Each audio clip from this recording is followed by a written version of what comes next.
Doodly-doo. I think we're at the assigned hour, so at this time I'll call the meeting to order. And Sheriff Stanwyck, would you lead us in the Pledge of Allegiance this morning, please? Pledge allegiance to the flag of the United States of America and to the republic for which it stands, one nation under God, indivisible, with liberty and justice for all.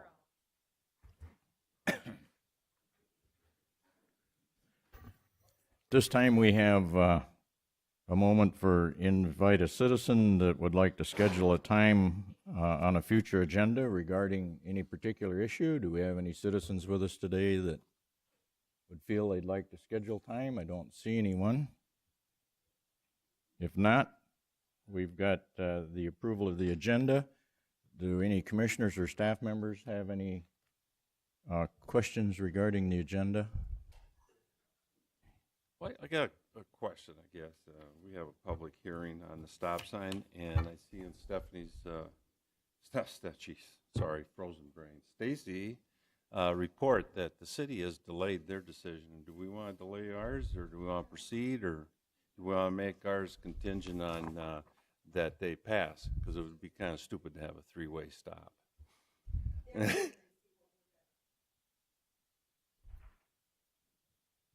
Well, I guess I think that this is just a first reading for us anyway, and we don't take any. Right. If there isn't anything we're taking action on, so the next meeting it would be the one.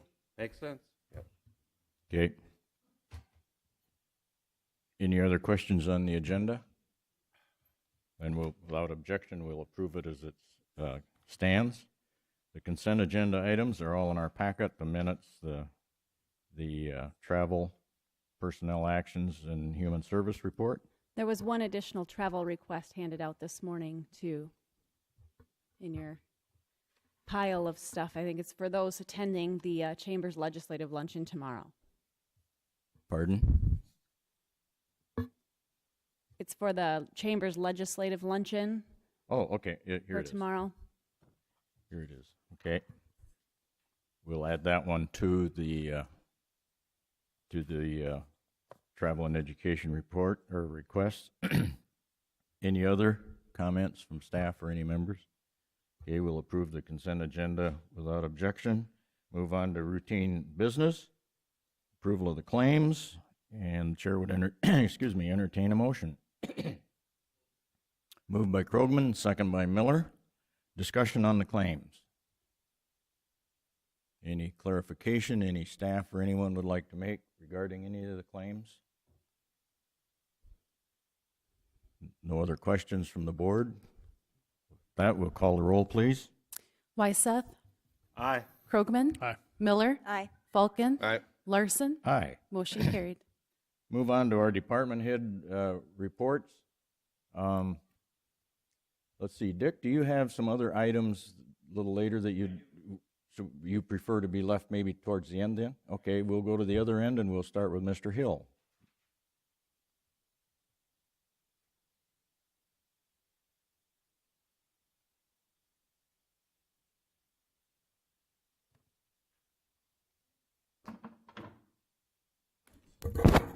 Good morning, ladies and gentlemen. Good morning, Robert. First thing, we got our severe weather shelter signs in, and I'll be going around to the small communities and passing them out to the city councils. Okay. April 9th, we do have that senior officials workshop, and I'm going to start sending around our sign-in roster on that. We're going to open that up only to the county personnel to begin with. Try to get as many of the department heads from the city, county. We're going to invite all the small town mayors and everything. And any overflow on that particular one, then we'll send out to the state level and let them bring anybody in. We have to fill 30 seats one way or the other. Bottom line, if I don't have 30 people sitting in seats, we're going to call Dick at the highway shop and have a highway work session that day. We've got a tabletop exercise that we're planning right now for March 12th, 2015. It's going to be, the title of that particular tabletop is At-Risk, Vulnerable, or Special Populations. And it's coming together real good. I've actually got FEMA offering to give me some guidance on making sure that this one's done correctly. We do plan on using our local emergency planning committee funding on this because we are going to have a hazmat element in this one. So planning commission's having a work session this coming Thursday, matter of fact, and anyone's welcome to it. Due to this room being used for leadership Brookings, it'll be downstairs, I want to say in room 221. And that's been put out on the agendas that we mailed out. In your packet, you should have some handout on growing foods program, something by Ms. Thoreau. Looks like we placed number 9 in the selection process, and they only selected the top 8 candidates. So if one of the top 8 drop out, then we would be moved into the spot, but otherwise, and she did a good job filling out that application. And we do have to work on getting thank yous out to everyone that we had a lot of recommendations in that particular program, so we'll have to work on getting thank you cards sent out to everyone that supported us in that, even though we didn't get selected. Next is our ISO insurance ranking. We about had a heart attack earlier this year when we got our initial ranking, and it was 7, 8, and 9s. And we updated, thanks to the county commission, we updated our building codes and redid our inspection formats and everything. And now we're at 5 on both sides. So we improved to a number 5. And to get, you never get to 0 or the number 1 spot in this particular thing, because that's for people that's got, or organizations that got large staffs, and that's all they do is inspections and stuff like that. So I'm happy with what the outcome was, and we know what the situation is now. We know how to keep the ranking up there, and we'll work on that. And of course, we'll keep working to improve that number. We won't just settle on number 5, but we'll try to improve. Our storm shelter signs are in, which I just showed you. The Transportation Committee. Boy, you talk about a circus. I attended a city council meeting on last week, Tuesday night, and thank goodness I work for Brookings County. Because I'll tell you what, the way that came about, that they talked about that Transportation Committee, I don't know how they can get anybody to volunteer for that one. I'm sorry, that's just the way I see it. And I suppose that what they really want to do looks to me like they just want to stop US 14 coming through town, which is fine. They ought to just take the state's money and let them run 14. 14 can easily just take the bypass and just bypass Brookings completely. I guess that's what the city wants, and we'll see. But that you talk about a confusing situation. That's, to say the least, that's a confusing committee to be on. And speaking of committees, we've got a request for one of my employees to sit on the Sustainability Council. And I guess I wanted to get the board's. The letter came from the chair of the Sustainability Council. The Sustainability Council is a city council. It's got 11 members. And I checked with the city development department, and they don't have any city planning individuals as liaisons on their committee. So I don't know. What does I guess I'm looking for guidance here. Well, I don't know a whole lot about this committee and their assignment, Bob. It'd probably be Well, if what you I got, can forward the information, and I know you tried to forward me some, and I wasn't able to download, but maybe get that to the board, and Okay. they can defer for a week or so, and Okay. once they've had an opportunity to learn just what it's all about and make a decision, and also the time commitment, and is it going to be is this a volunteer thing, or is this where we would assign someone that would take hours from their job duties here to perform that function? Oh, Yeah, I'll have to do some, I'll get everything together and email it. I'll email it to the county commission email site so it can be sent out. So maybe I sent it in the wrong format. We'll let the commission department send it out to you guys. We can Yeah, I discuss think it it'd at be the good next if everybody had a full understanding of what it's all about. one. Okay, and last but not least, it looks like the 911 Coordination Board is looking for some GIS data, and my office would be more than happy to work with the commission department, and we'll make sure that works by the deadline that is turned in. I don't want to rush that particular deadline. The deadline looks like it's January 20th, 2015. So we're not going to rush into it and just cobble together, and we're going to wait and do it right, and we can start assembling stuff, and then when the new GIS coordinator comes on board, make sure he's fully comfortable with what's going up, and then we'll submit it in a timely manner. And Bob, now that we've hired the GIS person, Geocom, to do this work for us, what they're really asking is to maybe make sure that every county is able to release the information. And I know that we had a form at one time for releasing GIS information to other agencies that we all, and now they're just wanting to make sure that the counties, when they come in, have had a motion or something saying that they would release this information. And whether we need to put that on the agenda for the next meeting to just have a motion that says, I authorize the release of GIS, or if we have that form, I'm talking about that form Yep. that was. Well, I talked to the commission department head, and I think we'll probably bring a motion in at the next commission meeting. Yeah, Just to I just cover it. want to, that's what they want by I think the 20th of January, so when they come in to get that, they're going to be cranking this stuff up. It's not going to, happen overnight, but they just want to make sure that they have access to the GIS data. And we'll have everything to them on time. Yeah, It's just, yeah. we're not going to rush and get it,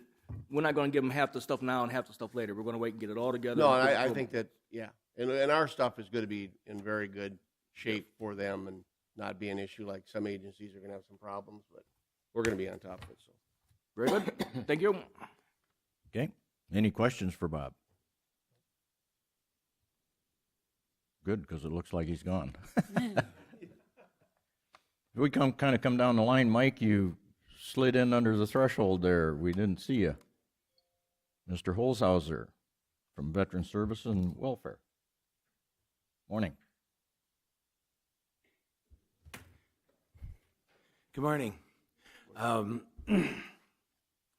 guess a couple different things have happened this last week. On the Tuesday and Thursday, we had a meeting in Pierre for the welfare side on rewriting the welfare manual and addressing some issues with the catastrophic poor relief fund and some of the changes that have taken place.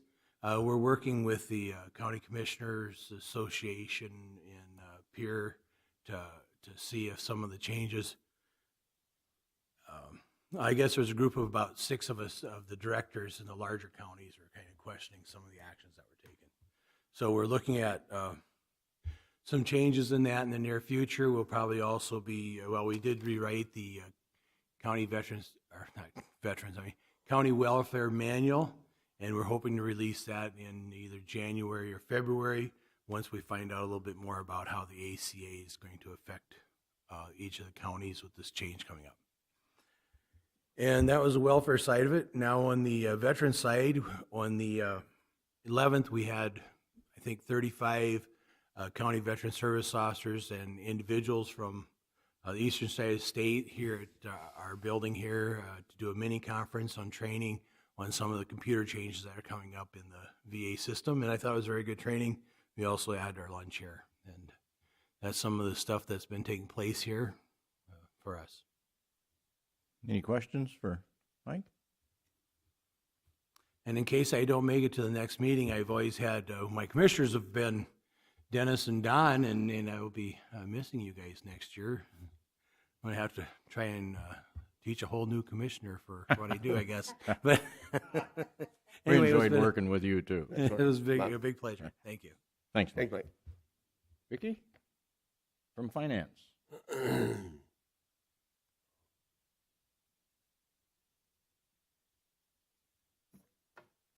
Good morning. Morning. To give you an update on our office, we had our tax certificate auction yesterday at 9 o'clock. We had 4 investors come We offered about 145 properties. Out of those, 106 were purchased and the taxes were paid up for a total of about $160,000. And we have a few properties left, and what that consists of is like smaller dollar amounts. And also we have to pull the ones that are over 70 because we can't sell their property and we don't want it to go to investors either. Or if they have a payment plan, we have to pull those out. So we don't have a lot of properties yet for this year that are delinquent. So that is good news, and that will all be distributed next month in the apportioning process. And also, Stacy and I have met on budgets, went through all the departments' budgets, and I think we had kind of decided at the last meeting that we were going to go line by line. And I just needed some direction.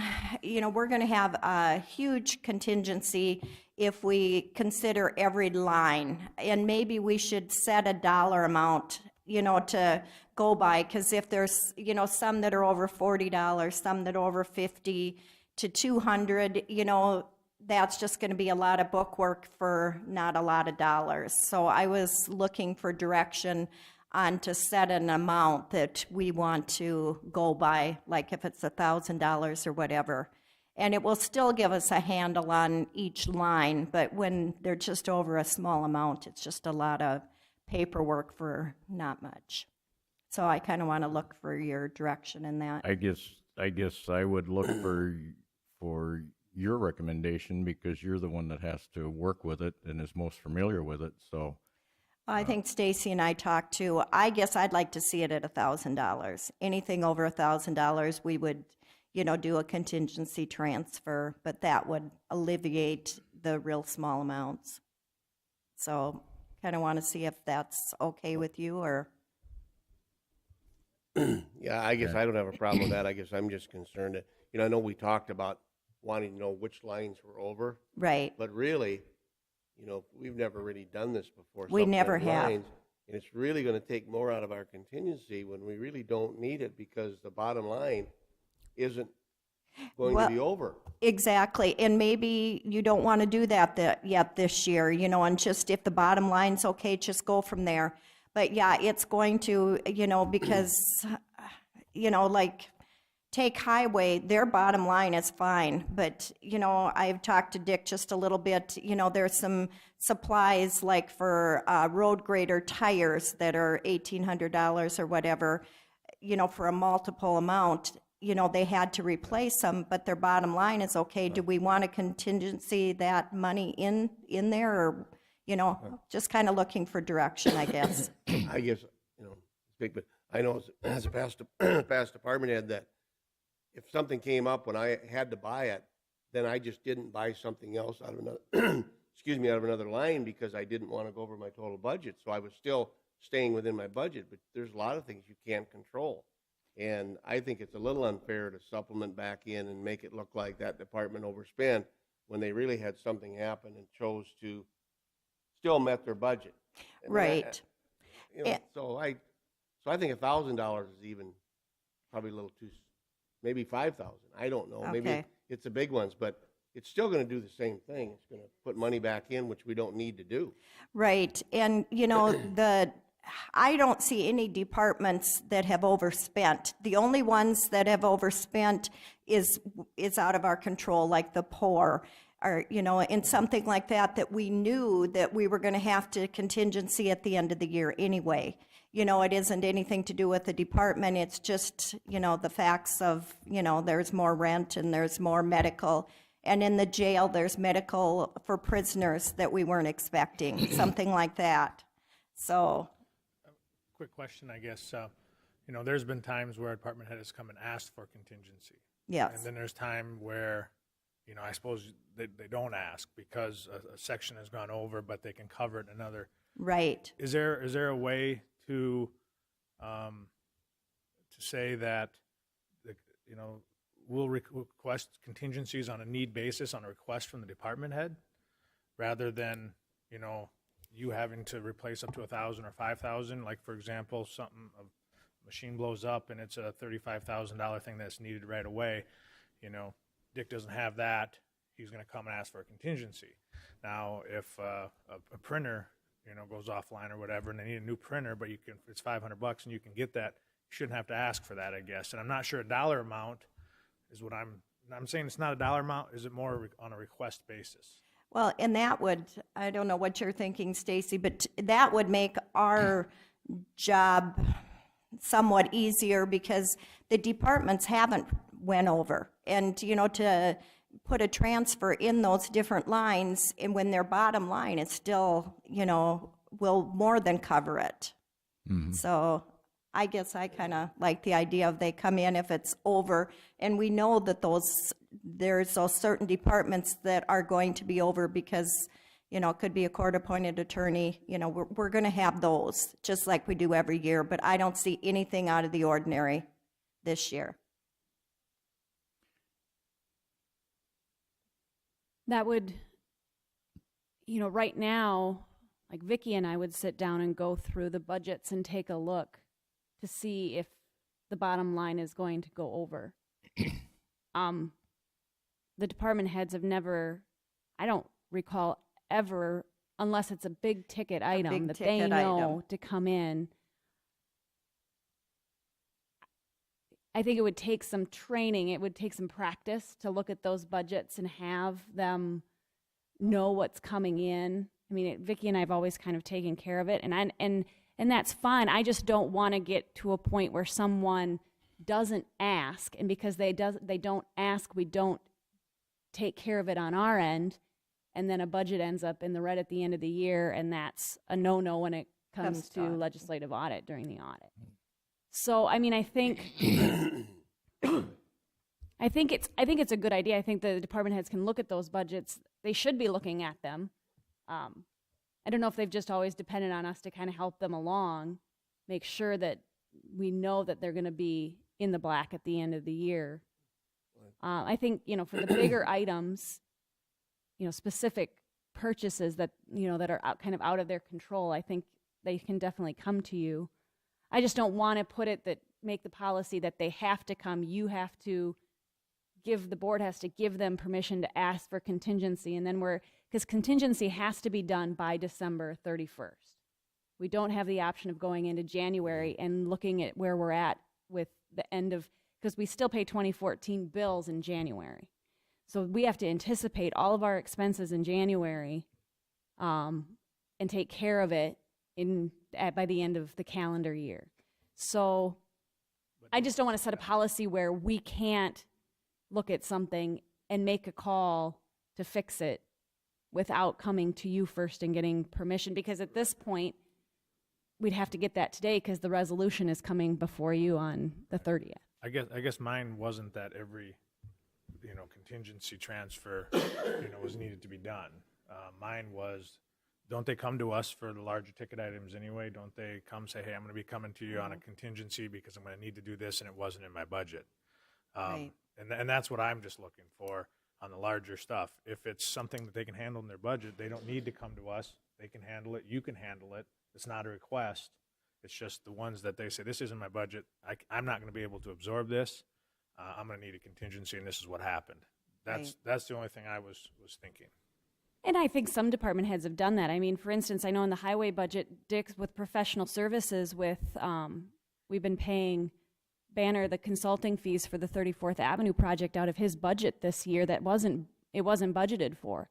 So under his professional services line, we already know, and you are aware too, that line has gone way over because of that project that wasn't budgeted for. So I think you're right. I think we know of a lot of things, but I don't want it to tie Vicki and my hands either, because I mean, at the end of the day, it's our office that looks at those budgets and makes sure that everyone's going to be in the black at the end of the year. I don't want to tie your hands either. I don't want to have you come to us for, I need to put $500 in this contingency.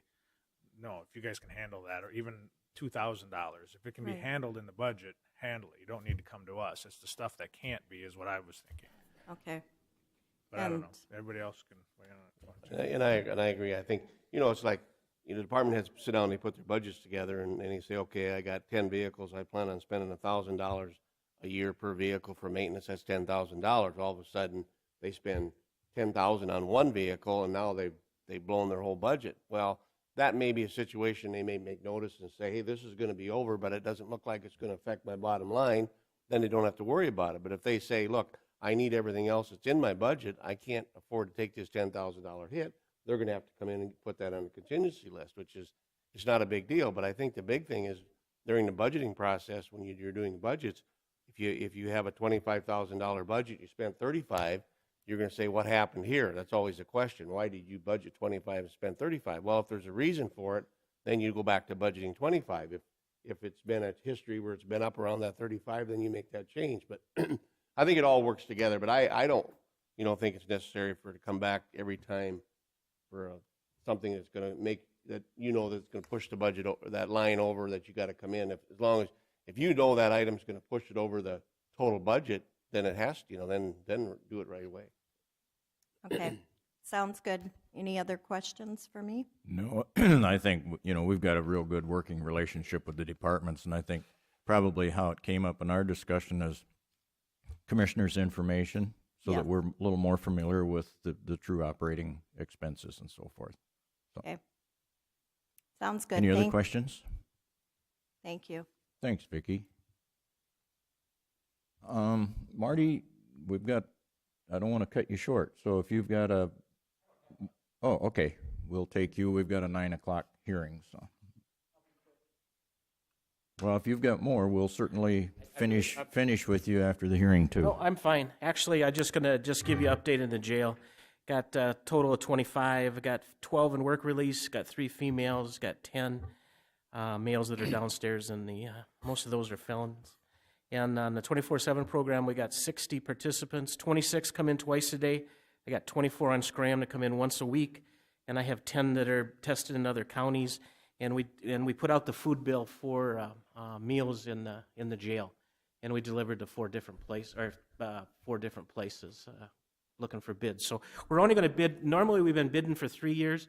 We're just going to do a bid for 1 year this time around. Just don't know what's going to happen in a year. You never know if we need to remodel or do something for a kitchen. I think it's going to get up there cost per day for inmate that we need to look at something different probably in the future. So that's why we just decided to.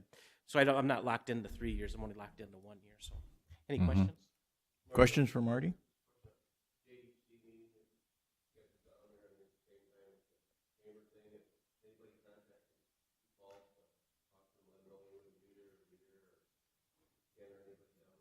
I talked to Ken and got, just the information on the meeting, but I think I put that out.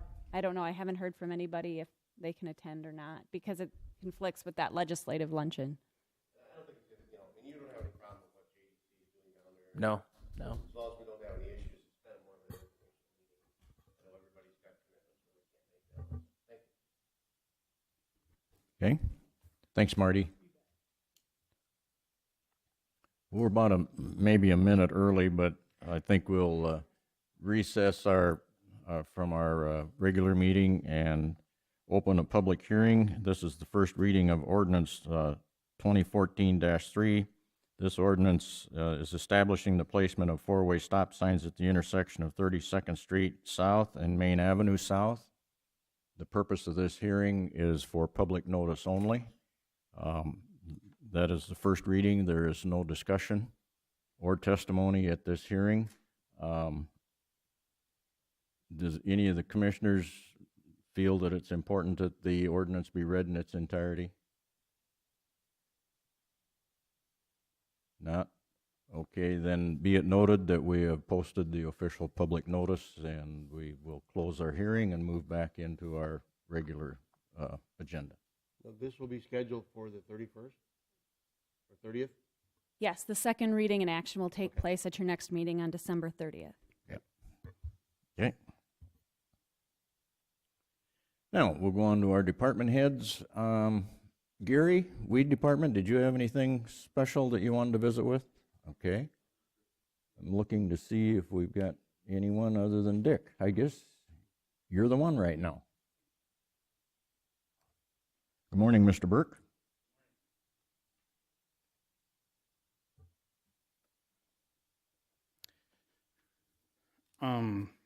The couple of items will be coming up later too, so I won't touch on them right now.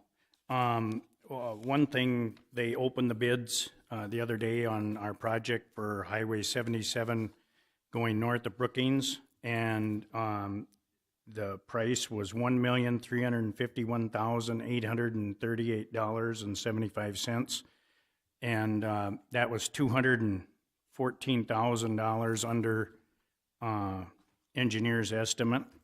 So that's a good note for 2015.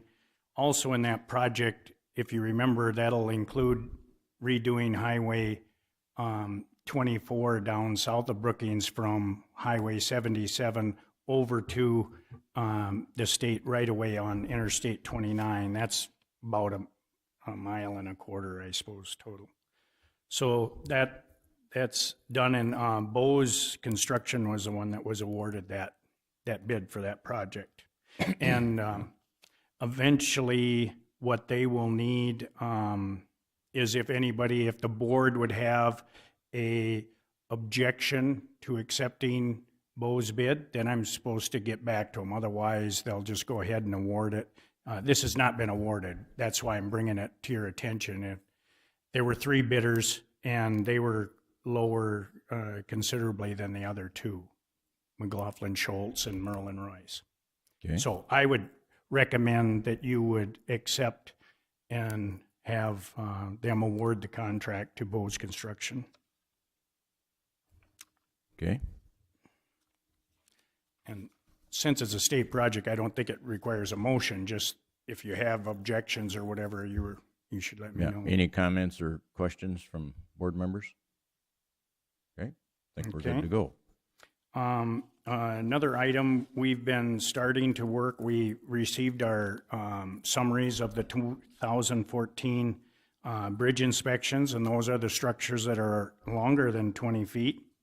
And it can vary from painting railings to some structural damage to fixing scours, stuff like that. So we do what we can, and we'll schedule in the rest so that we can take care of it as soon as possible. One of the items that will probably bring some public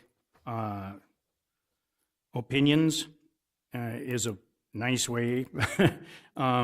But we have some more bridges that will require load limit restrictions on them. And we'll try, this is probably our best defense of the further deterioration. Obviously, they all suffer somewhat, but if we could reduce the loads on some of them, it would really help. And they were basically showing unbelievable acceleration of the deterioration, is why Banner recommended that we install the load limits. Also, if the bridges that currently were had load limits and they changed, either good or bad, then those will be addressed too, because that's something we need to take care of right away. Okay, and then on the same token, with our plan to try to address the structures under 20 feet and get an idea of what we'd be looking at to keep up with their replacement and repairs, I would like to hire Banner in 2015 to do another study of the structures less than 20 feet, because if you remember the list we've got of the 6 currently that do need replacement, and we're scheduling 2 for 2015, and if at the end of the year we'd have enough to do some more, or if we could get to a point where we know which ones we would do in 16, I could get the process started with the design and having whoever build the culverts, so that we would get into a routine of almost scheduling replacement of these structures as money would permit. One of the good things I think about approaching this is now the EPA has got some better direction from the feds on what they can, take for the data given to them on these permit applications we put in. If you remember in 2014, it was a very timely process. Now they can guarantee us, and I have no reason to doubt them, but other than that, they never come through. But anyway, but in reality, they promise a 30-day turnaround, which is extremely efficient, and it's going to be very beneficial to us because, for example, once I get direction from the board, I could start to have notify Banner of the 2 projects we want to do right off the bat. They could start the design and the permit process. Cretex, for example, if they were the vendor that decided to build like they did in 2014, they would start their production right away in March. You could schedule in the replacement with a contractor in a timely manner so that, last year, remember, it was supposed to be done in spring. That didn't come through with the permit, so then we were lucky that they could break away at the end of the year to finish. Otherwise, we'd be still behind. So, I guess in a nutshell, so I don't bore you, it's just a real good feeling that we can start to get a process moving where I think you'll start to see less time constraints from the time we initiate a project to when you'll see some results. And hopefully, especially if it's like this year where they were obviously egg related, that we can do it at a time when it isn't quite as critical as it was this year. So it just gives you a little breathing room, I guess, to say the least. And but other than that, I don't have anything other than the other items that will be coming up, unless you have some questions or something. Questions? The only thing, when you mentioned load limits, when you put those on, you ever have an adverse reaction from any of the neighbors? Or is the load limit still so high that it doesn't affect most operations, or it does affect transport of grain and things from the field?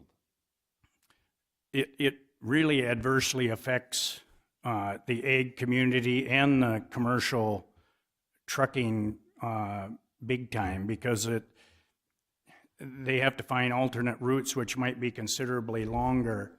The other thing with load limits is you would always hope there would be 100% compliance. And if there would be 100% compliance, it would be, I think, beneficial. People would start to see the results of that precautionary measure.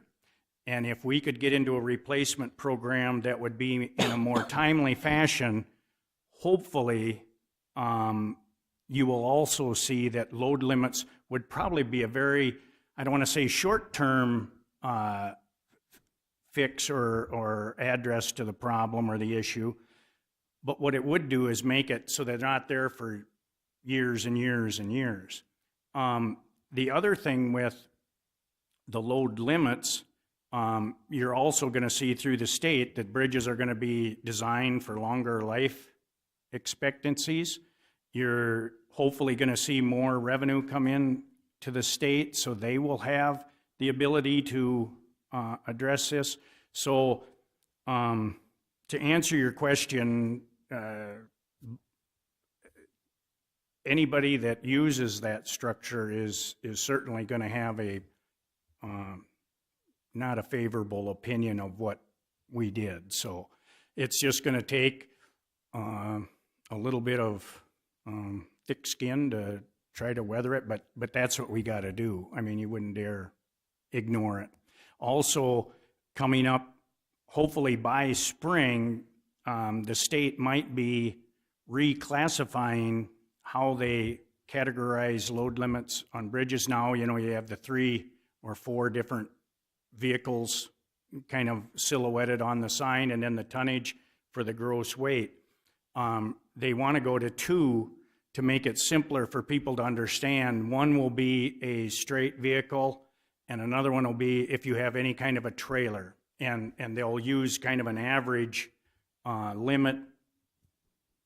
Again, it's still strong speculation at this point, but I think we'll see that, and that will make it clear. It ain't going to make people happy, but it'll make it clear to understand what's expected.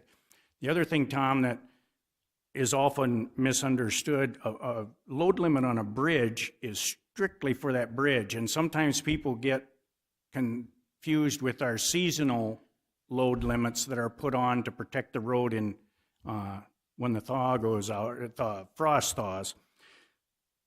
Those we can put on and take off or whatever, but the bridge ones, they have to stay on until it's remedied. Whatever is causing that issue has to be addressed before they can change it, and they will. You know, like I say, if something gets taken care of, obviously they don't want to create problems either. So, does that answer your question?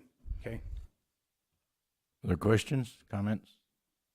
You know, this legislative session out in the state, there's been talk about potentially helping with structures and stuff like that too. So I guess I would just say that I think we've talked about this. Whatever we can be prepared to have to submit for application for grants or anything, whether it's, you know, the data here of the deficiency of the bridges and the number of bridges that we have and the number of ones that are deficient and how far out they are. Also the fact that we are, you know, accelerating next year, 5 extra bridges over and above what we've normally done. If we can have that ready to go, because if they come out with some type of a grant thing, we want to be ready to go and ask for it, you know, any of that money if we can. So just, you know, because that'll come up on us quick. Once the stuff starts and it goes, they might be looking for something the first of next year right off the bat. So just an idea of that. Maybe there won't be anything, but if there is, we want to be ready for it. Okay. Okay. Thanks, Dick. All right. Thank you.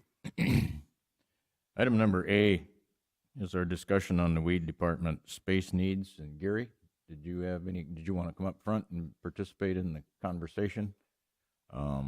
We had some information forwarded to us regarding costs, options. I think we better have Dick come up here. I'll answer what questions I can, but Okay. highway department is the one that's doing the work on the costs and where it's going to, well, I think I'll just stand behind you, though. we were going to have it in the truck shed. Excuse me. And I guess I should say good morning here before I get Yak in here. We were going to put the office in the truck shed, but with the equipment sitting in there, that was promptly voted down, and it is going to be due to the smell. I can't smell it myself, but people that aren't around that can. And so when we're having our board meetings and when the public comes and goes, we don't want them to have to be smelling the good old 2,4-D. So my understanding is that there's talk of putting an office to the north side of the truck shed, and that's where I end. And I can't tell you it anymore, so I'm going to turn it over to Dick, and I know he's been working some on it. Yeah, when we looked at the north side, it probably isn't as favorable as doing it right to the east side of the north part of the building, where there isn't a garage door. It's just a blank wall. It's more level. It's less dirt work and whatever. And but to go back one step, when I checked with the contractors who had given me quotes to give me an idea what the original project was gonna involve, and then I mentioned now we were entertaining the idea of possibly moving it separate and outside. I got everything from it'll be at least 1.5 times to twice the cost of what they had originally estimated. Basically because they never got any quotes on what it would take to do the footings. It would be that much more concrete for the flooring. And then you'd have to build your structure. That would only involve one more wall, but you'd probably have to change your roof, which again, you'd have a roof where inside you didn't have a roof, just kind of a ceiling.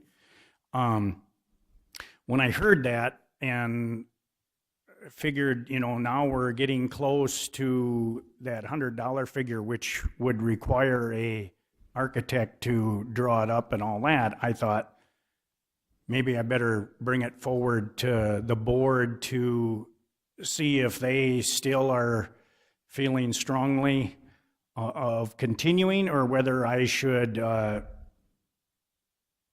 wait and try to explore some alternative options. I guess one of the drawbacks we obviously know is it doesn't seem like anything ever gets cheaper. But on the other hand, I don't think it would be very fiscally responsible for me to, you guys are thinking that it's going to be less than 50,000 and you start seeing a cost of upwards of almost 100,000, that wouldn't probably make you overly happy. Well, I got a couple of questions from your emails. Well, first of all, Gary, Extension Board, who cares about them and the smell? But no, they could meet somewhere else. But if you're not smelling it, everybody else smelling it, that means that chemical's in the air.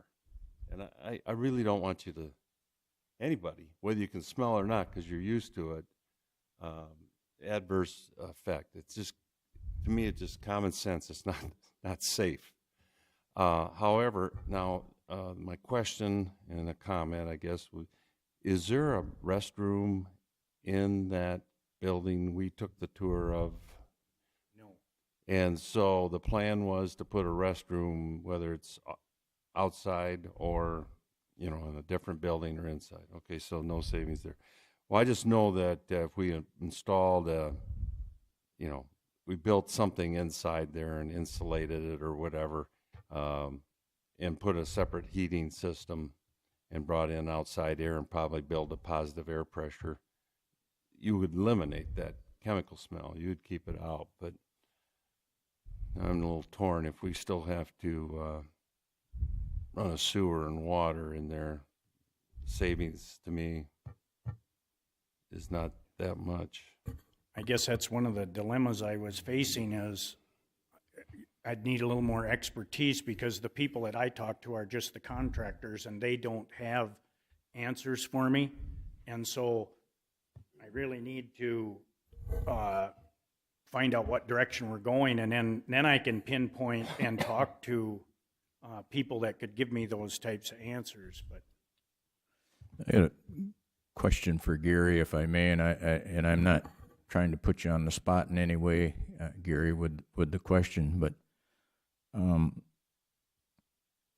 this kind of fits the thought process of a strategic plan.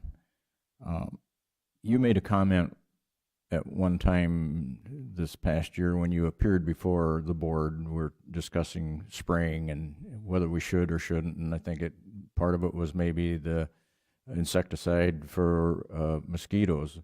But that comment was that given all the rules and regulations and issues that you're dealing with, you made me to believe that in the back of your mind you wondered how long the relationship would continue the way it is now with quote unquote a weed board and doing the type of service that you're doing. So long term, when we start talking about these things 10, 15 years from now, what do you foresee? Is it going to be very difficult? Are you going to be out of the weed spraying business, or are we going to be looking at other options?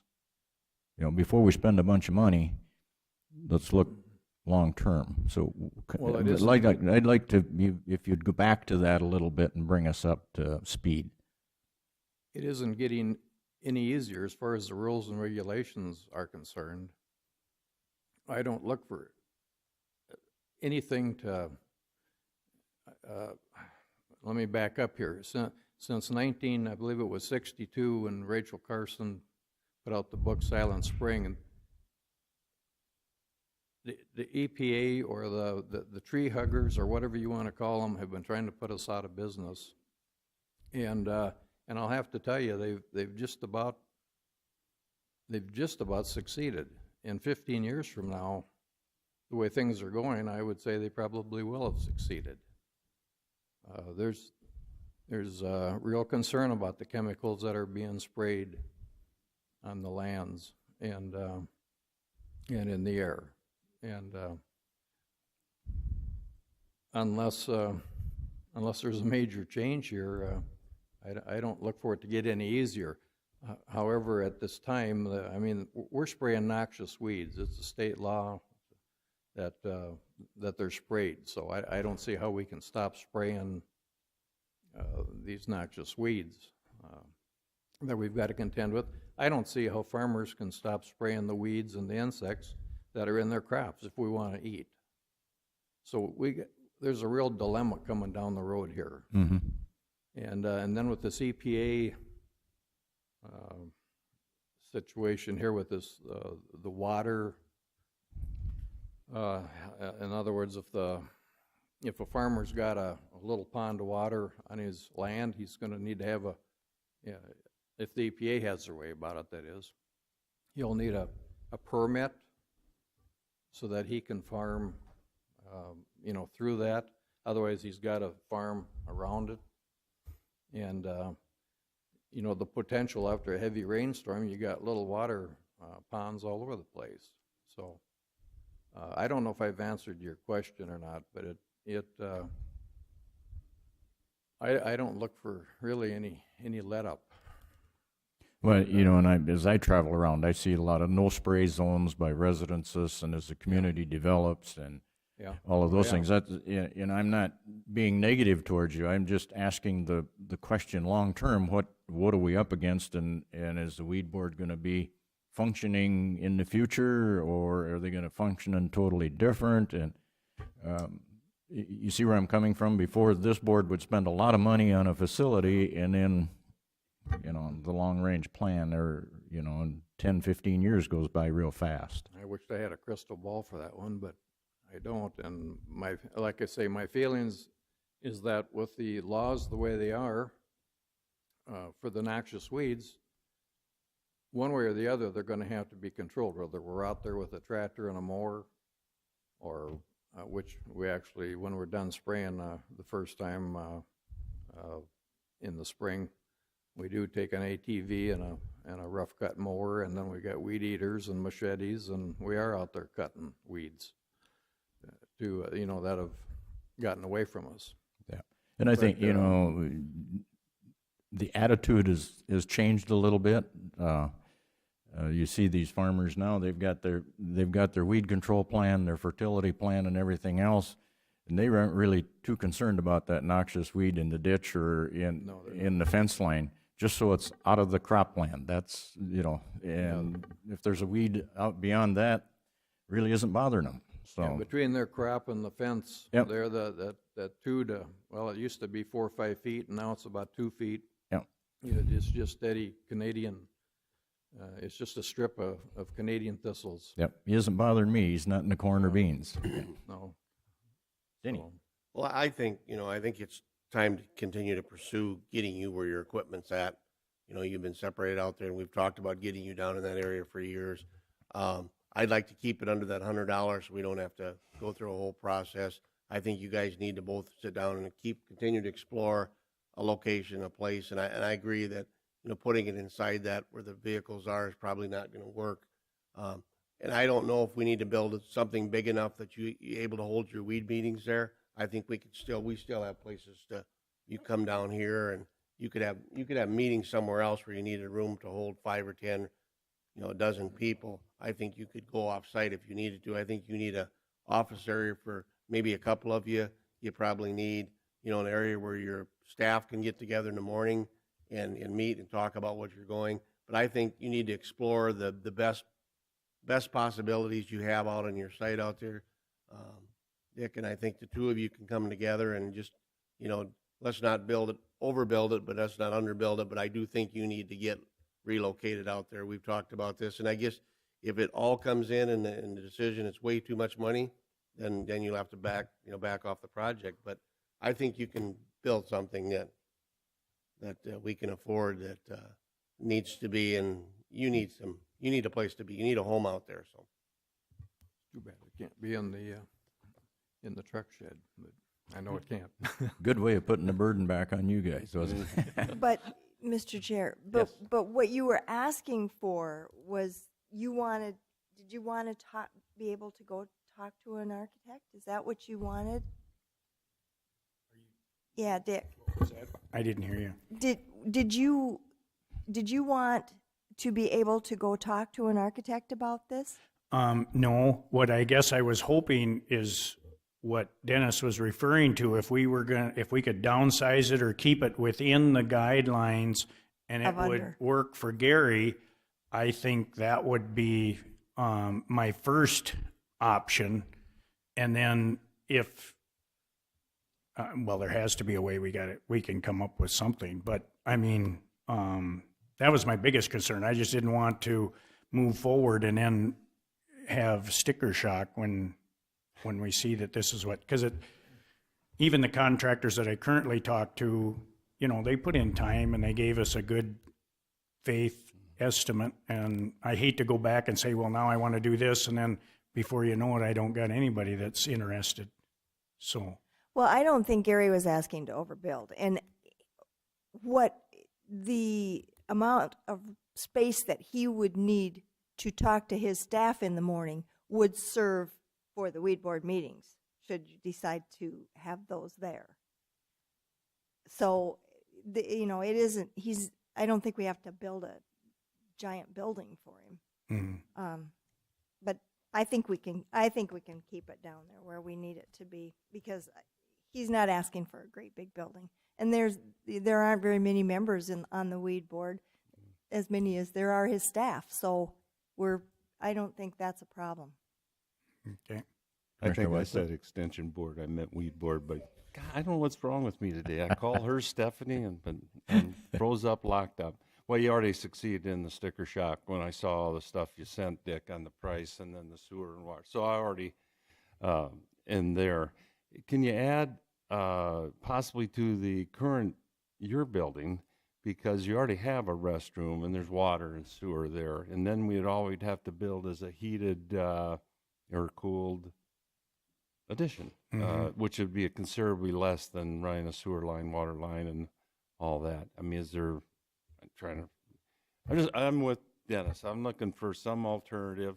I do agree with Don that in some ways, Gary, I look at a seasonal business that we're in versus contracting out, and I've mentioned it before, and there's,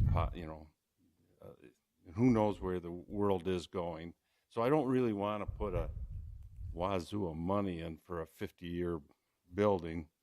I just want to get by, and I agree with Dennis. We need to be out there. And Stephanie mentioned that, doesn't need a lot of room for weed board. But is there a way that we could just add on to the building and utilize the plumbing and everything that's there already? We could see. Certainly. What about to the south of the building? It seems like there was just storage. There was a couple emergency trailers there, right. I think. Can you just that extend? That would probably be the most economical place, because from the north end, running the sewer and water and all that was the biggest cost, really. The only difference would be as people coming in to contact Gary or somebody, you couldn't hardly miss if it was on the north end, but we'd have to look at the south end and see if it's just a matter of directing people over there, that'd be pretty small item, really. So, I guess, from my point of view, go back out there, look around a little more, and Okay. and see what you can do. And I guess I'm anticipating that if for some reason down the road, what Commissioner Larson said, that we're out of the weed spraying business, that you'd still be able to use oh, sure. that building and use the improvements that we made. I would guess you'd be able to use them there too. Okay. So. And I guess my thought on the not necessarily having to have your weed board meetings out there, I mean, when you meet with your staff, you usually meet early in the morning, it's cool yet. I mean, you could actually have an office area that's separated, that's heated and air conditioned, and then maybe your staff room or whatever where you had for your meeting with the table wouldn't be sufficient for an evening meeting when it's been 100 degrees all day. That's what I was thinking, that you don't have to maybe, I mean, you can look at different options of not cooling the whole thing, you know, just having a place for your staff to meet in the mornings, you know, which could cut your costs. I mean, the less square feet you're heating and cooling, I mean, just different, whatever's going to work for you. I'm not going to make that decision, but just things to think about it to keep the cost down. Yeah, keep in mind, utilizing what we already have before we build more. So, Okay. Okay, thanks, gentlemen. Item number B is a discussion and possible action on the updated road use agreement between Brookings County and Novita of Aurora LLC. There's some changes to the road use agreement approved by the commission in January of 2014. We have with us today Mr. Endries and Mr. Egerbrecht from Novita. Would you guys mind coming forward, please? And I know you've worked with our deputy state's attorney on this, and so probably in this order, Abby, first I'd call on you to give a little staff report, an update on what you folks have talked about, and then if Mr. Endries and Mr. Egerbrecht have some comments, why we'd hear from them as well. Certainly. So what is in the packet is the original road use agreement that was approved back in January, and then what you should have in front of you is the updated road use agreement based on the exact same document with just a few changes. And I'll quickly go through and note those. The dates certainly are the first thing that we changed, obviously, to update the year. The new written notice to proceed is March 2nd, 2015. That's a Monday, and it's my understanding Novita was fine with that date. And then in paragraph 6, provision 6, the funding deadlines, we just updated those dates to reflect the next successive years. Paragraphs 8 and 9 are new. Paragraph 8 discusses the issue of if alternate routes, specifically we were looking at 475th, are going to be utilized during not only the construction of 213th, but the construction of the facility. Just the county's concern with maintaining and protecting that road and the residents that may live in those areas. So it's my understanding that what was discussed amongst the commissioners involved in Novita and the preliminary agreement that was reached was basically that Novita would agree to reimburse Brookings County an amount up to $5,000 for maintenance, work done, including grading, dust control, any work that's basically above and beyond the normal wear and tear of that road, but due in large part to the construction. And certainly the commissioners can expand on that. And that amount of money would be separate and beyond the $10,000 annual payment that Novita would be providing us for rebuilding 213th. Along with that, this is a separate endeavor, but I'll just briefly explain to you what we had preliminarily also discussed was that the county would work on talking with the township in that area and basically coming to an agreement of us providing the maintenance on those alternate routes during this time frame. And that's something that Mr. Hill and Mr. Burke and I are kind of working on some documentation to put together to bring back before you, but that would be separate from this. And that would make Novita work specifically with us, and then we'd be working with the township since it is a project we are embarking on. And then number 9 is requiring Novita to make reasonable efforts to direct their traffic to utilize 213th. I think they've also agreed to include on-site signage to utilize that roadway. And then the other change is in provision number 17. This is just in the event the facility does not come to fruition, or if we are not given a notice to proceed, the agreement becomes null and void, and Novita specifically asks that they then not be liable for that $50,000 as agreed upon. And aside from that, there are no other changes. Okay, I know Commissioners Wyseth and Krogman have worked very diligently along with you folks on this, so let you guys have an opportunity to make any comments or suggestions that you would, and also our subcommittee of commissioners too. Feel free to add or subtract or whatever. Sure.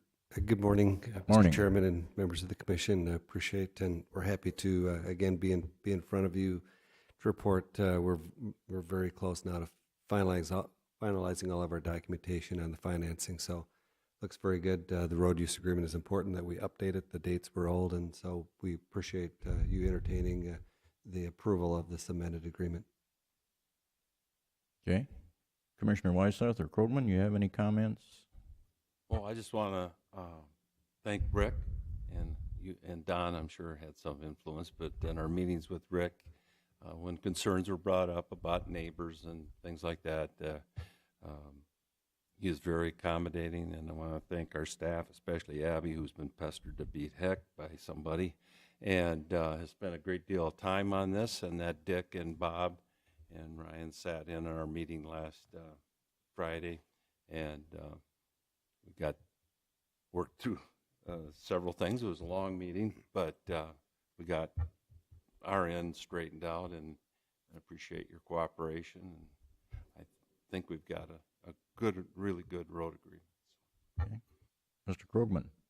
Well, one thing you'll see the documents that Abby's working on is kind of came to a conclusion that's probably better off if the county would take over the maintenance during the construction phase. So the township wasn't going to Novita saying, you owe us this and you owe us that and that kind of stuff, that we would kind of handle this. Similar to what the city did on South Main, that they decided to take over some of that maintenance. And so I think that'll be a good idea. One of the things the townships were a little concerned was they wanted to get the road back to its normal state, even though they take care of dust control and maybe some extra grading because of the increased traffic, but they didn't want the deterioration.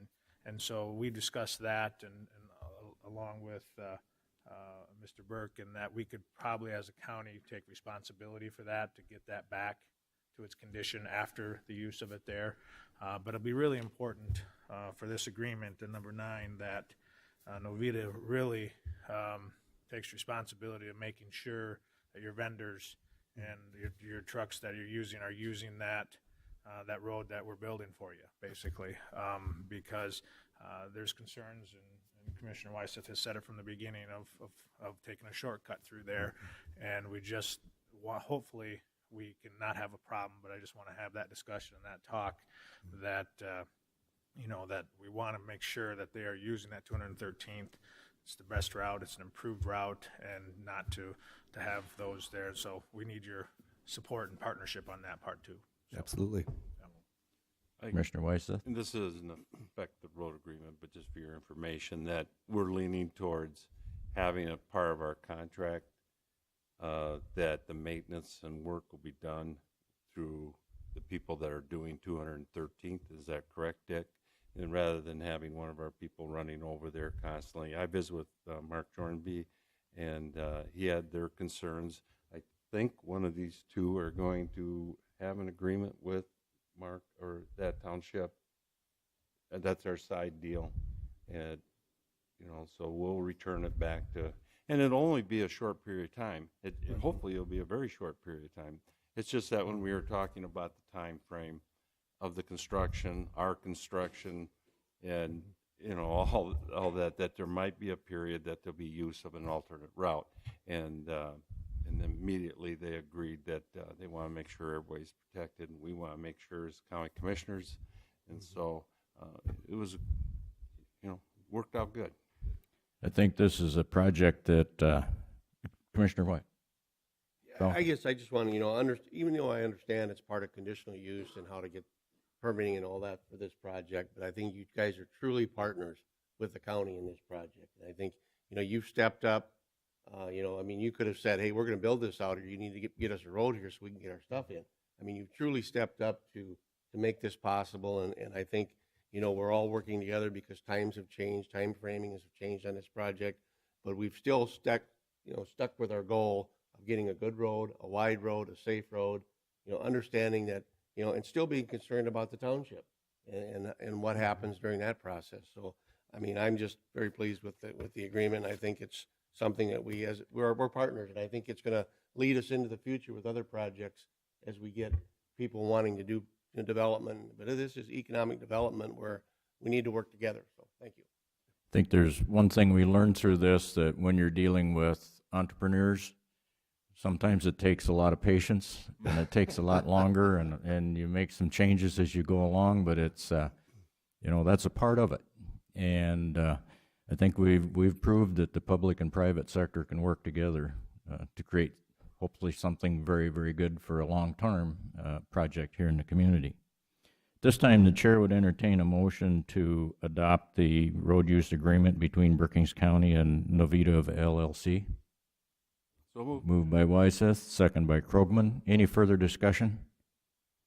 Hearing none, please call the roll. Krogman? Aye. Miller? Aye. Falcon? Aye. Wyseth? Aye. Larson? Aye. Motion carried. Thank you very much. We really appreciate all of the work everyone has done on this and the patience that you've had, and we'll work hard to build a great business out there. We appreciate your investment in the community. Thank you. Thank you. Next, we have an action on a resolution 1451, the Federal Bridge Replacement Program for Bridge, and this is Structure 6, 169, 238.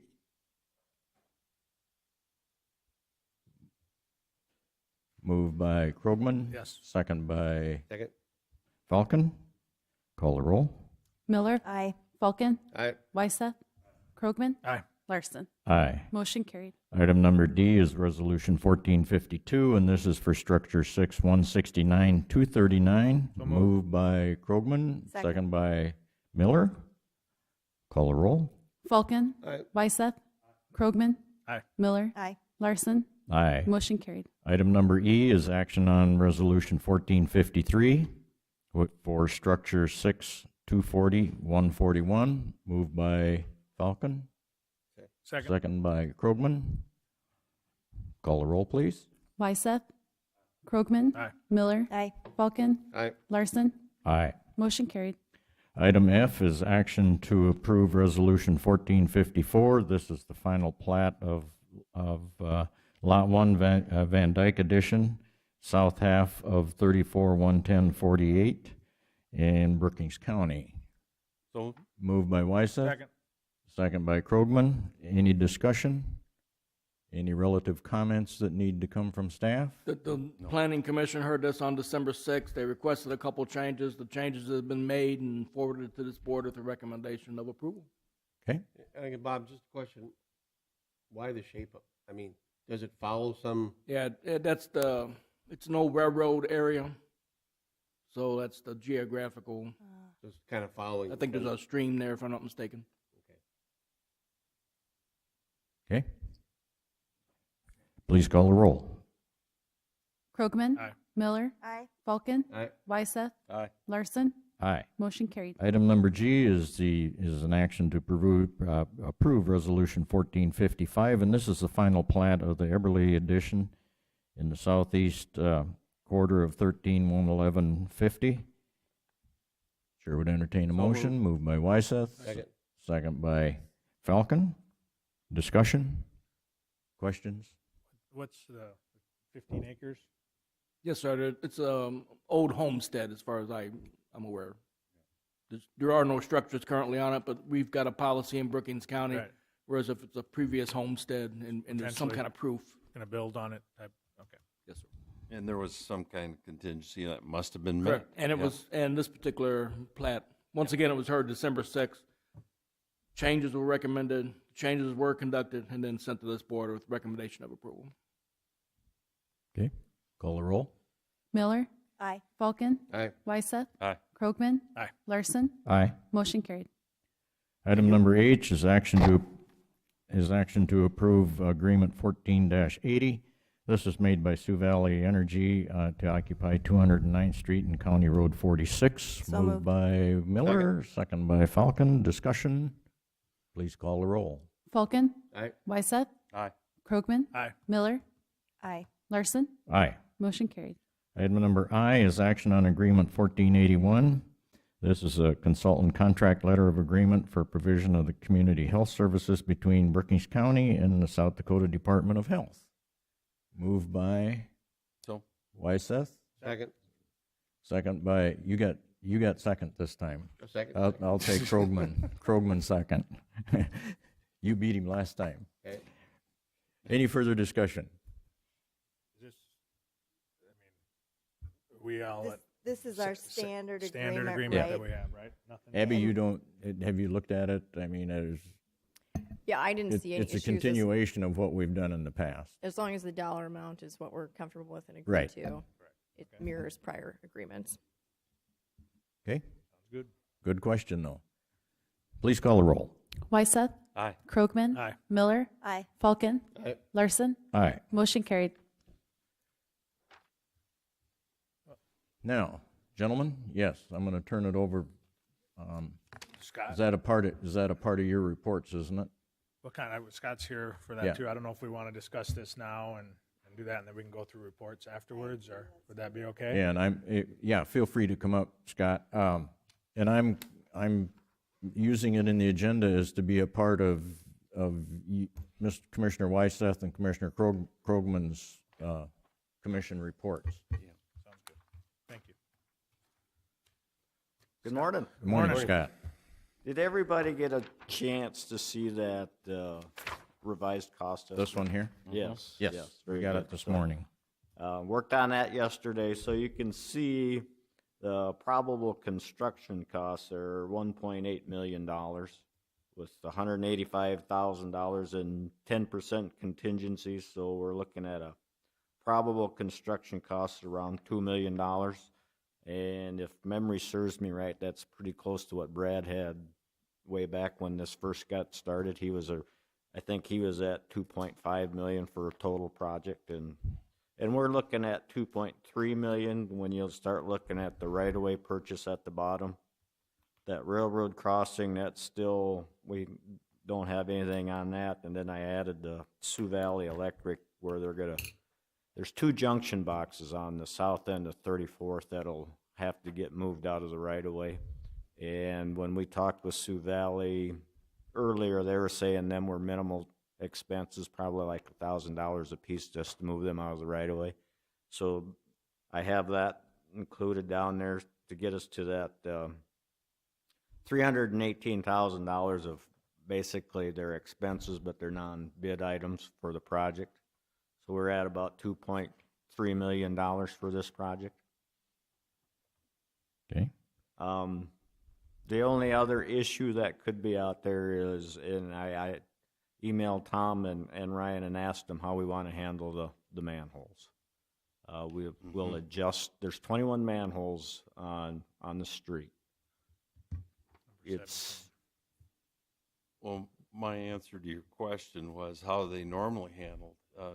I guess BMU thought we should be moving. Is that correct? They want to correct. replace it. BMU would like to see new frames not and move lids. them, but yeah, we'll move back up or build a new. They want brand new ones, Yeah. manhole Yeah. covers.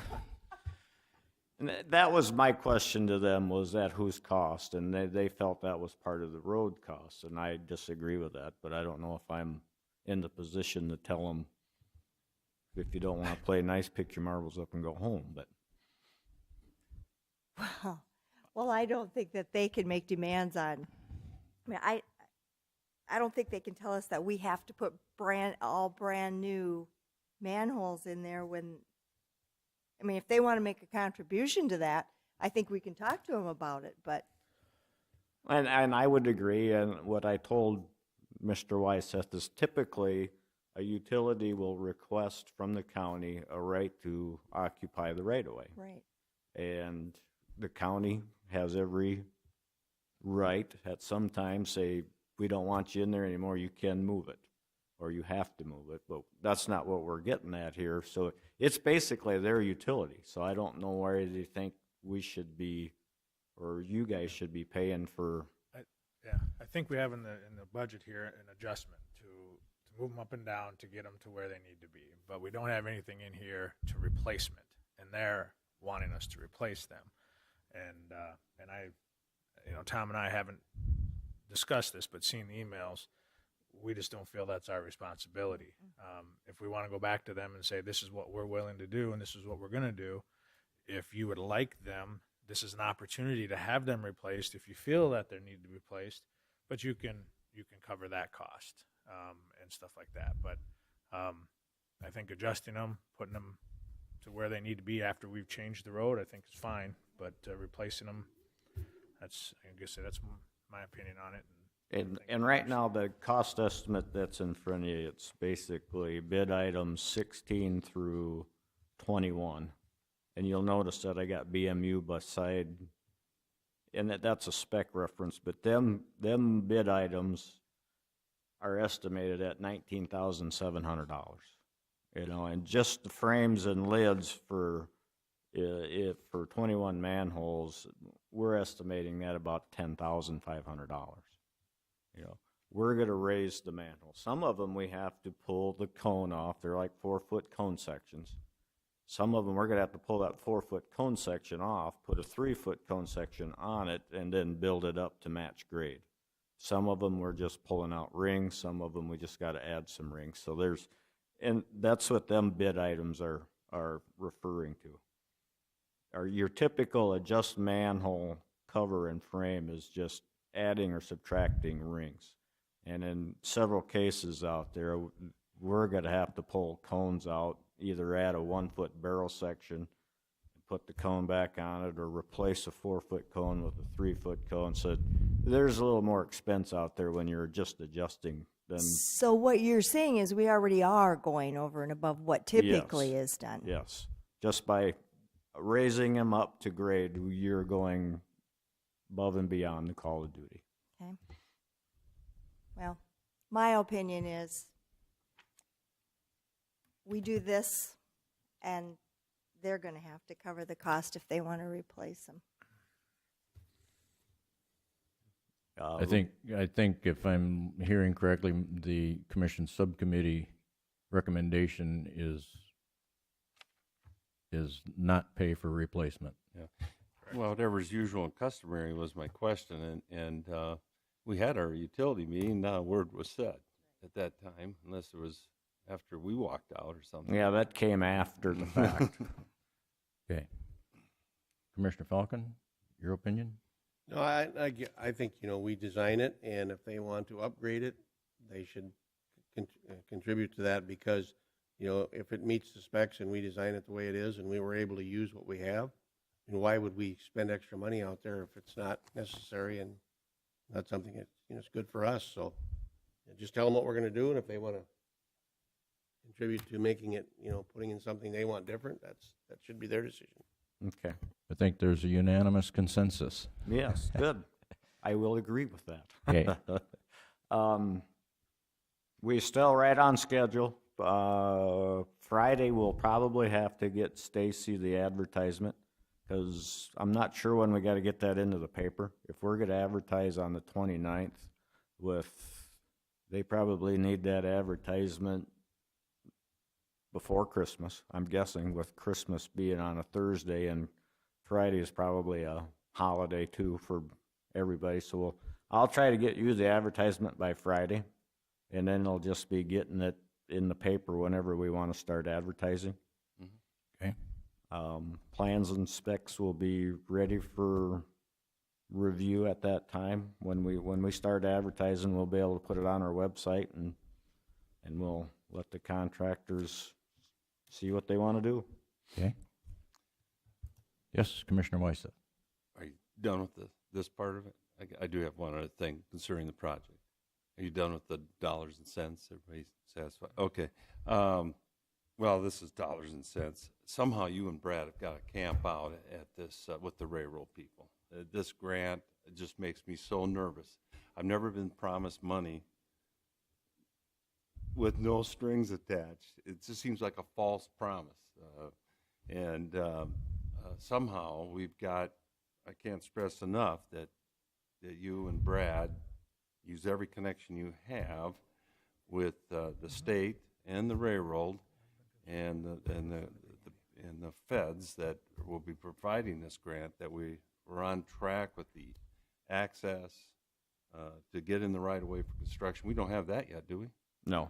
No. So that, I mean, the word railroad just The lights railroad's up. still a wild card, Yes. yes. It very much is. And a very expensive one and a legal one. So I can't stress enough, if it's the commission that needs to be taking some action, okay, I guess What I can tell you is the railroad contacted Dick a week or so ago, and Dick told them to call me. I have yet to hear anything from him. So what I did, not knowing which person with the railroad is contacting us, I did a mass email to all the railroad personnel that we've worked with on this project and said, I'm not sure who called Mr. Burke, but please call me, and I've yet to hear anything on him.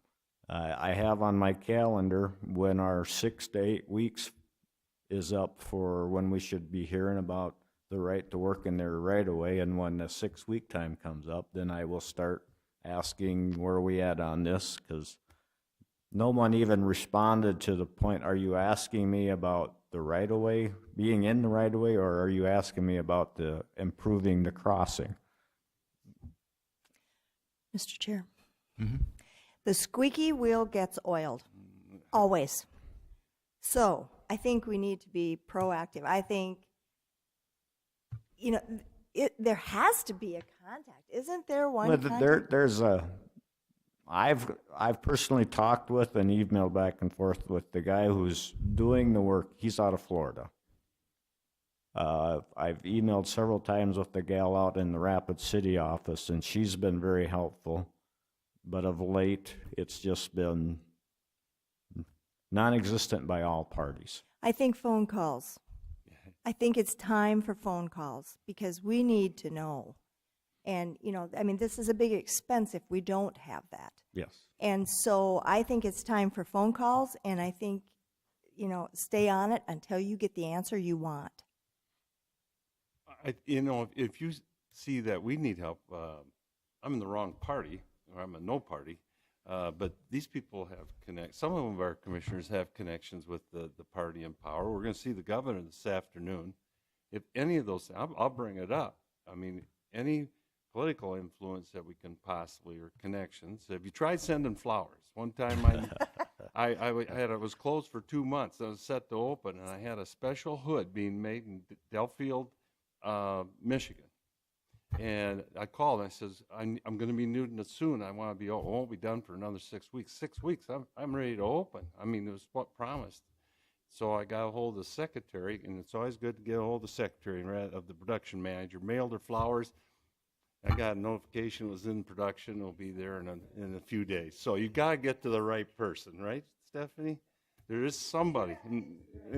I wouldn't recommend flowers. But I think that it's time for phone calls. Okay. Well, I haven't worked with this railroad company before, so I'm kind of playing the hands off, and we'll see how it goes. But it's getting, like you said.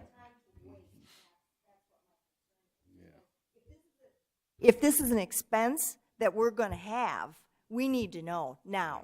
Exactly. Well, the crossing itself, Ms. Miller, is we don't, for our project, we can tie into the railroad crossing that's there right now. So for actually improving the crossing, that can be done next year, 2 years, 3 years down the road, whenever. It's the signal arms is with Susan Tracy with the DOT out in Pier. That's another one that we haven't really been hearing about. Yeah, I just think, there's a fine line between being an irritant and, Yes. and getting attention, and, It's time for I'll work irritating on that attention. fine line. It's time well, for we just don't irritating want to say, we'll attention. teach those guys a lesson, I don't want to be taught a lesson, a $250,000 lesson, I guess. So I've been known to grovel, especially $250,000 gets my attention. I'm a good groveler at $250,000. So, but whatever it takes to move forward on it. So, and the other item is that this week we should get our agreement with Sioux Valley, which we haven't seen, and been promised as of Friday that we would see it this week. And just to give you a heads up and the commission a heads up, and I haven't heard anything from Sioux Valley as far I as. have been emailing them, persistently emailing, in a very nice way, trying to move forward. And I talked to Michelle. They had some illnesses and this and that in the office, but their attorneys are working it up.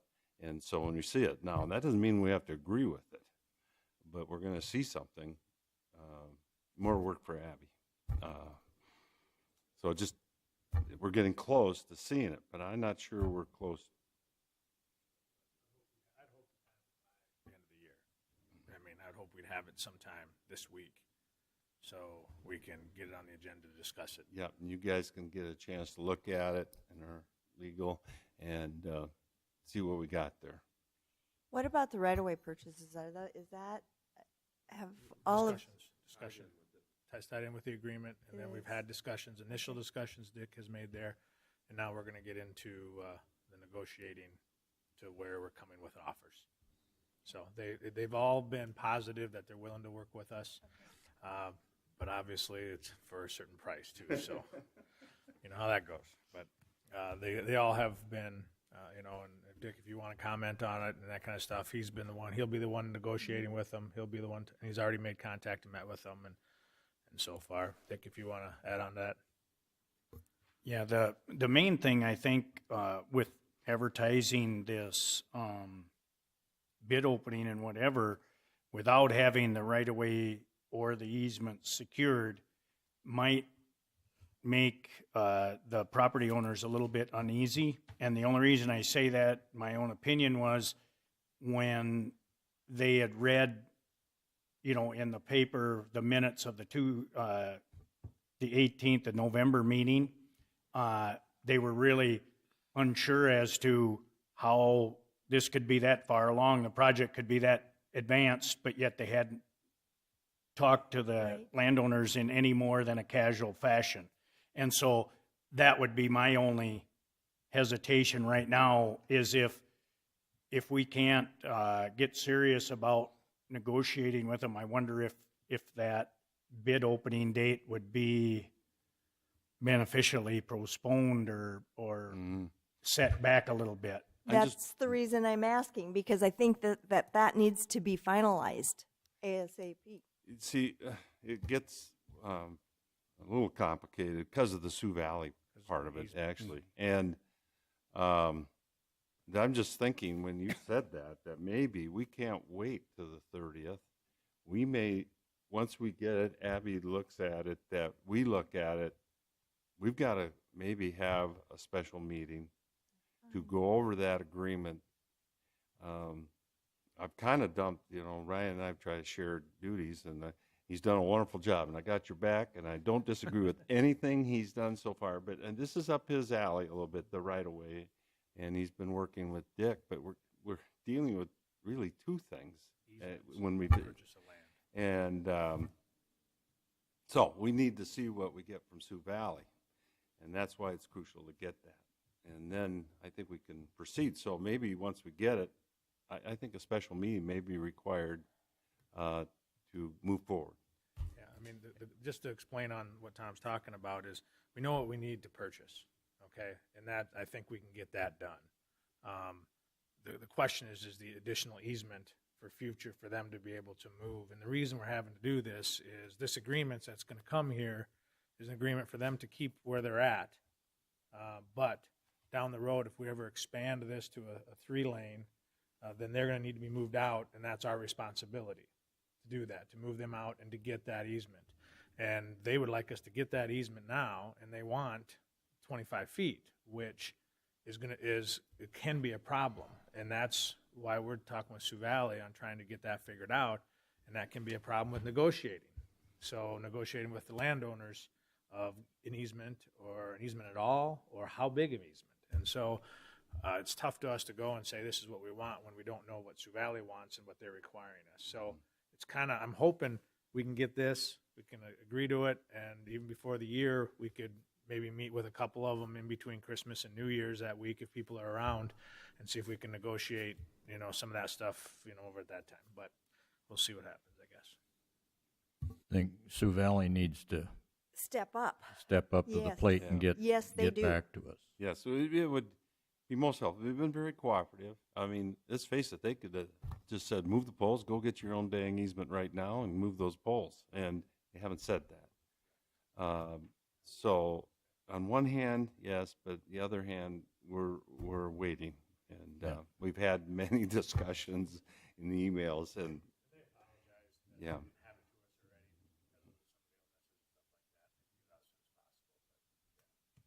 Okay, We don't have as much leverage with them. understand. Not all legal people are as good as ours at getting stuff done. Okay. Any more? Any more for questions for Scott or any comments, commissioners? Scott, I appreciate you coming, being with us today. It's very helpful for the rest of the board that's not on the subcommittee to get an update, get to hear your comments and your concerns as well. You're very welcome. Okay. Everybody have a good Christmas. We got a white one. Yeah, and you as well.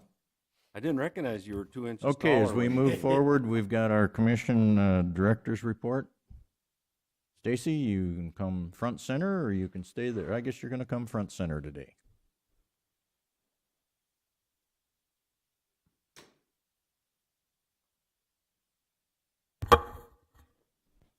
My staff report was included in your packet. We interviewed 6 individuals for the GIS tech position, and Jim Sampson has accepted that position. For sure, he will start December 29th.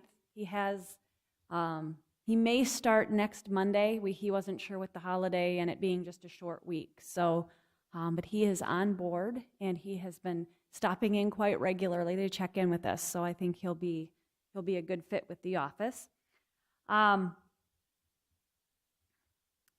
part of that information too, with the 4-way stop, I think Commissioner Wyseth noted that the city did postpone their action on the 4-way stop intersection at 32nd Street South and Main Avenue South, and we'll reconsider that later in January. Joint Powers Board scheduled for December 23rd at 8:30. Dennis you weren't sure if you were going to be able to make it. Can we, Ryan you will be able to. I we can pick go in his place. somebody Yes. so Dennis knows who to contact? If he, I've talked to Stephanie back and forth. I may be back in the state, but it just depends. I'll let, if it's okay, if Stephanie takes my place, and if I'll let you know. Okay. On Tuesday. Okay. And I did, last week, Dick and I went on a little road tour just so I could familiarize myself with some of the projects that we're discussing, so I could see them firsthand and have him point out some things to me. I thought it was very beneficial for me to go out and actually see these and have him with me there to explain some of the things that are going on out there. Some upcoming dates. Today, at the end of the meeting, you have your executive session for department head reviews. Something else that was handed out to you today was a notice from Extension that you will also be conducting a review for the 4-H youth program advisor for Sonia. I think there was that in there too. I got that after the packet was closed. The potluck is going on today, so as you're wandering the halls and smell food, that's what's going on today. Tomorrow is the legislative luncheon out at Swift Health Center. Leadership Brookings, the board will meet, I believe, here in the chambers from 10 to 11, and then department heads will be from 11 to noon with the Leadership Brookings folks. Again, Joint Powers Board on the 23rd. Office is closed the 25th and 26th for Christmas. And then just a reminder of the holiday gathering at the VFW on January 6th. There was discussion at a couple meetings ago about when in this building for dialing 911 or the 211 eventually when that comes to pass, that right now you have to dial 9 and then 911. I visited with Swiftel, and it would be about, they're estimating about a $76 charge to reprogram the whole system for the phones to allow you just to dial the 911 or the 211. I visited with City Manager Jeff Weldon about that, because if they do it, they can't just do it for the county, they have to do it for the entire phone system. And he said that, you know, if it's something that you feel strongly about, but he's not sure that it's necessary, but it's something, I guess I was going to let you know that and see what direction you want me to head with that, if that's something you want me to continue to pursue. If it's something that, you know, we have a safety committee here with the county too that hasn't, we're trying to get that kind of back up and running. They haven't met for a while. If it's something that, you know, maybe they could take it up and get a recommendation from that committee for you, or if it's just something you folks want to decide amongst yourselves. What was the amount? $76? There's, the gal that I talked to said it would be the minimum charge for like 1 hour of work from the gentleman that's going to do it is $76. And she thought that it wouldn't go over that, but One-time charge. one-time charge. Yeah. But I don't, you know, and it may be more than that. I'm not sure if it would just take him the hour to do it or not. I could try to contact the gentleman who would do it directly and get his idea too, but. Well, yeah, I guess, you know, is it a hassle? What's the chance of it happening? But I guess when people panic, unless they're trained not to panic, and most citizens aren't, it seems like a small price to pay for a little speedier ambulance or whatever that would be required. $38 is pretty cheap. That's just my thought. I just think, you know, okay, so we just found out, I didn't know this prior to when we discussed this the first time, that if I were standing at Michelle's desk visiting with her and she keeled over, you know, it would be logical for me to dial 911. However, I just found out that you have to dial 9911. And each phone has, you know, like a little sticker on it that says. But who would read that? I don't know that. I wouldn't read that. I would just reach over and dial it. And I just think. And men don't definitely read. Of course they don't. You guys, none of you would do it. So I just think, you know, if a citizen were standing out there, they don't know that. I'm with Tom. I think spend the few dollars. I guess looking at it a different way too is that, to me, if you change the system and all, what happens to the employee that thinks they have to dial 911? Now they can't get through because they don't remember it's been changed. I mean, everybody's within feet of their cell phones anymore.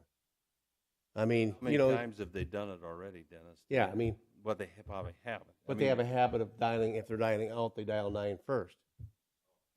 Okay, and I don't know, I don't think it's one big deal. I guess if the building wants it and the employees want it and the safety committee and somebody comes to us, I'm not going to quibble over $100 or $200 to make it work. I don't really, either way isn't a big issue to me. Okay. Okay.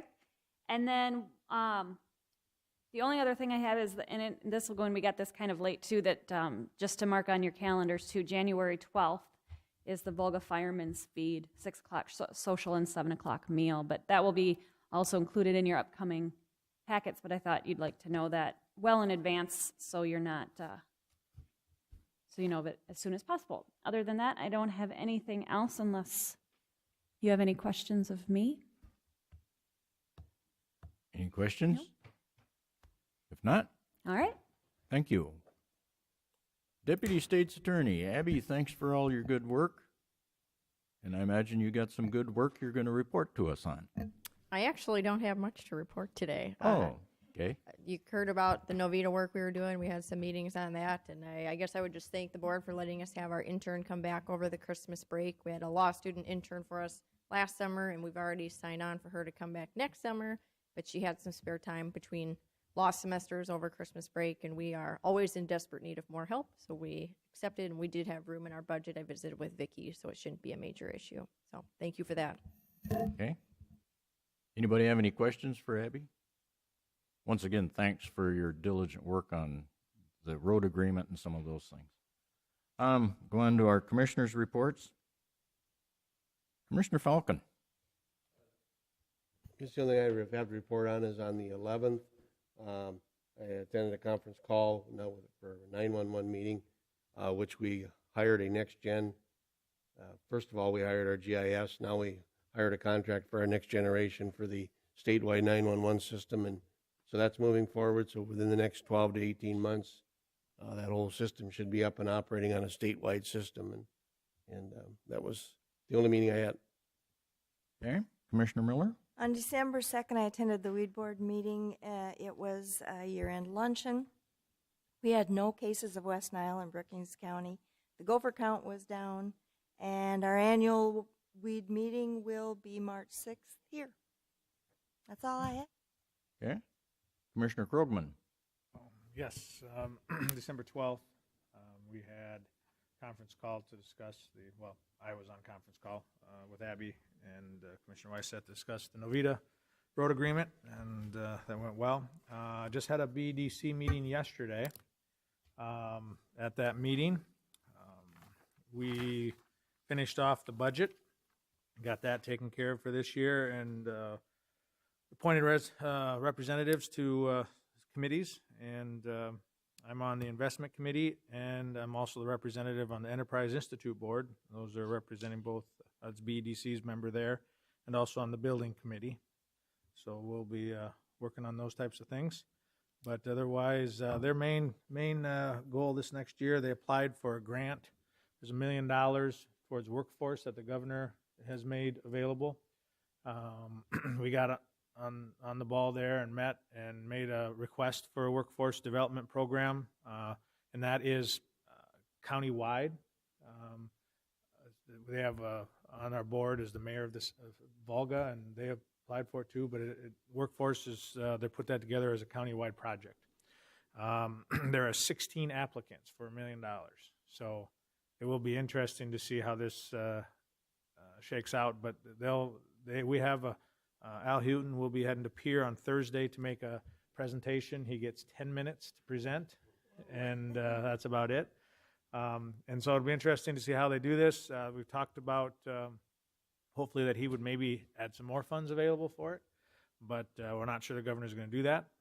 But there's also another fund out there that they feel some of these projects might fall into. So it's going to be, I think other counties and other cities are getting on the ball when these grants show up, that they're getting their stuff in, and so it'll be interesting to see how we do. But workforce is going to be one of the main goals for the BDC over the next year for sure. So, okay, and yeah, that's about it.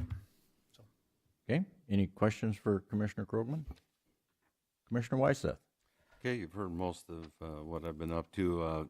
I did go to East Brookings, as a few of you asked about that, and kind of told them I told them that we are planning on the project, and we're got the bid advertising, bid openings scheduled. I said there's a few I's that need to be dotted and T's crossed that affect cost, which is a great deal of concern for the commission, but we're proceeding ahead. And I kind of touched on right-of-ways. And Jason Bowes wanted to visit about the interchange. And so, never getting a guy's pickup. I mean, they never let you out. And so we went up and down 34th and talked about all kinds of things. But I stressed with him the importance of the right-of-ways. And we did have one landowner out there is son is a county commissioner, and that helped. And in that negotiation. And so, you know, like Ryan says, until they take the check, sign the document, you know, but it appears going well. But we do have this easement thing. Planning and zoning, we had a meeting, and I guess you heard most of the plats, and we had a couple variances, a couple things that we're always trying to improve. And eventually you will see some ordinance changes coming, we have promised, and they are in the works. Abby just doesn't have anything to do. It seems like no matter whether it's a road or planning and zoning, I'm emailing her a lot lately. So hopefully she can tolerate me a little longer. But, isn't that right, Bob? We're in the works. Nothing quite ready for you to look at. Okay. Other than just kind of trying to stay current, yes. Oh, I forgot to make sure to invite you out to the Innovation Campus. Growth Partnerships had several meetings on other issues. What this certification means, it's a state certification. It now makes us eligible for state funding that hasn't been. And it's kind of may set us up for better legislative support in the future. So if you can come out and see the governor, I think 4:15 is going to make the actual presentation. I think 4 o'clock you'll be there, and so we could bring up other issues too, like railroads or whatever. But and then do invite you. But Stephanie did show up the last time. Our planning and zoning meeting in the afternoon on Thursday that Bob had mentioned, and we are discussing the comprehensive plan. And so I just want to invite you to that. Okay. I had interesting meeting with the Chamber Government Affairs Committee.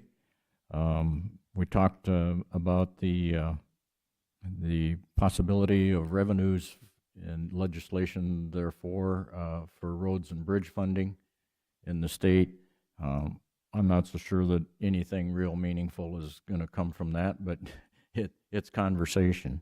Then we talked quite a bit about the water management and the task force that Representative Hawley sat on this summer, and they're going to be proposing legislation based on watersheds, which is probably the best way to manage it, but it's going to be very difficult because you're creating new political subdivisions with taxing authority, and they're actually going to give them up to a 30 mil levy cap.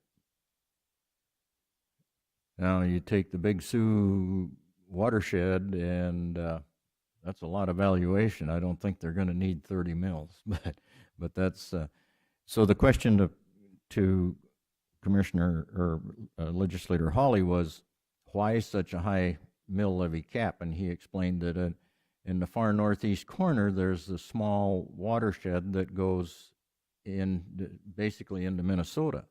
He said it doesn't cover very much area, but they have to have funds to operate on.